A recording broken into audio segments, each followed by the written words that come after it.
By far the most common question I get as a real estate agent is, where is the market going? And coupled with that is often an underlying assumption or perspective that homes are currently overpriced, that like they're just unaffordable. And that is true.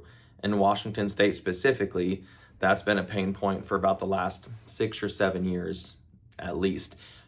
And here is the key conversation that comes up in that, and some context that I think helps you as a buyer or as a seller or as an investor make the best decision based on understanding where the market is at. Let me come a little bit closer with this just to make sure you all can see it. So this is when I got started as a real estate agent. This is when I got started as a real estate investor. So right here is the market between 2006 to 2009.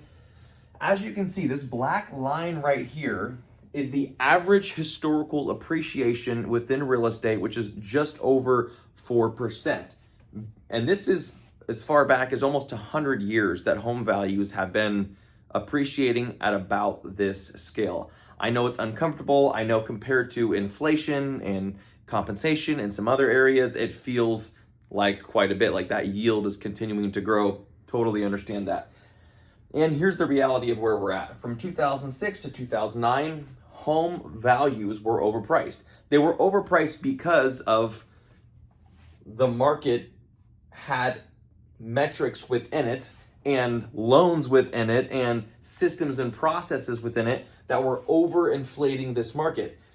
Naturally, what happened is by around 2009, about a year after I purchased my first home that I was living in, as not just an investor, but as a homeowner, which was much more of a serious purchase than my previous little land purchases here and there. Around 2009, home values, and this is specifically in the Pierce County area. I'm using Washington State, Pierce County, and matter of fact, Puyallup specifically on this chart. What you'll see is one of these is the entire MLS actually, and that's the purplish gray color.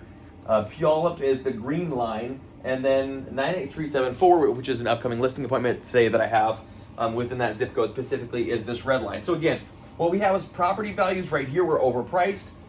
Property values right here were underpriced compared to where they were. So as my friend Kyle Dede used to say, right around this time, as he used to say, homes aren't getting overpriced, they're becoming less underpriced. However, this was a really fun market from 2009 till 2021. And if you are just looking at the market between here and here without context of the rest of the historical market data, that can feel really overwhelming.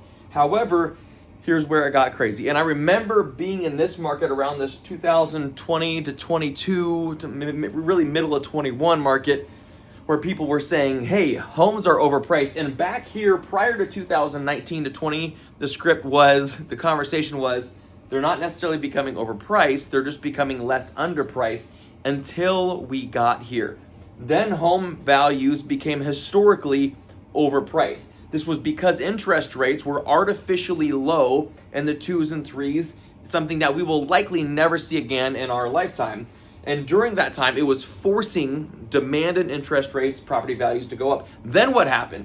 Around 2021 to 2022, interest rates increased what felt like overnight from around 3% to almost 8% in some markets. And then home values dropped significantly. Again, if you're just looking at this timeline between like middle of 21 to middle of 22, it felt catastrophic. However, then the market began to balance out. I say that because a lot of the conversations we're having right now are people that have purchased a home sometime around 2020, 21, 22, 23, and now they're selling or trying to sell around 2026. This is really important because now we're starting to see normal appreciation numbers. Now, in some ways, some of these markets, if you were to average out like the middle of 2022 to the middle of 2026, like that's roughly 5 years of a flat market. There are ebbs and flows in that, and part of that is the market came down significantly and then started to trickle back up. But what I want to highlight specifically is during this window, what you'll notice is property values are almost right on track with this 4% appreciation.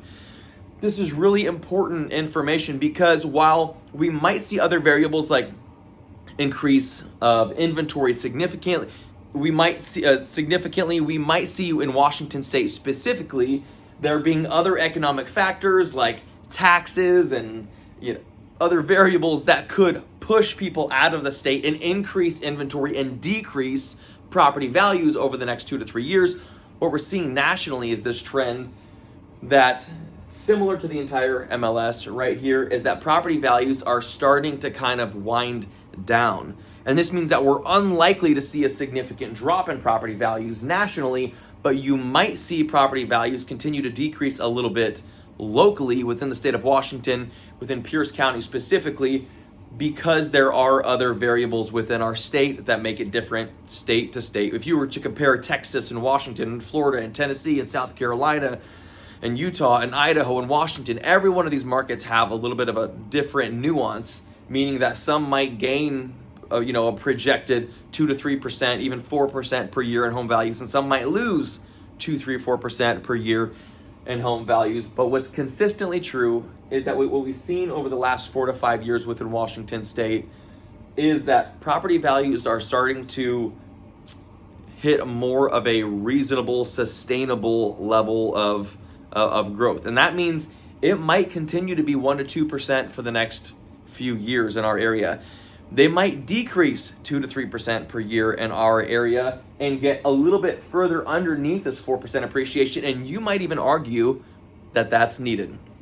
What else is true about this area between here and here is what we have seen is that income has increased during this time, which means if property values are relatively flat from the middle of 2021 to 2026, or if they are slightly increasing, if you were to look at the time frame between around middle of 22 to 23 to 26, maybe around 1 to 2% per year, if property values are between 0 to 2% appreciation and salaries or incomes are increasing closer to 2 to 3% per year, that means affordability, believe it or not, has actually gotten better over the last 4 to 5 years. However, during this time frame, as affordability is getting better, as inventory is increasing, as the market is becoming more attractive, a lot of what controls whether or not buyers make a move, in addition to actual affordability, is not just the affordability itself, but it's the mindset or perspective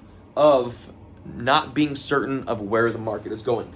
This is why, as somebody who really focuses on real estate, where the market's going, economics, real estate development, commercial, residential, national real estate, local real estate, I always want to come back to some of these numbers because I believe that the way to make the best investment possible is by having the best information possible. As Tom Wheelwright says, ultimately, risk is the amount of knowledge that you don't have about any given area, and the more knowledge that you have, if you are a logic-based, knowledge-based, information-based decision maker, this stuff can mean the world to helping to understand where the market's at. If you're looking at this market specifically and you're saying, hey Josh, I want to know, what is the market doing in King County, Thurston County, Pierce County? Even if you want to know what the market's doing in other states, I have a few sources of information: Reversion, MLS, multiple states of access for MLS information as an agent who is licensed in multiple states throughout the nation and consistently looks at this data. I want to be a source for you. Let me know if I can answer any questions for you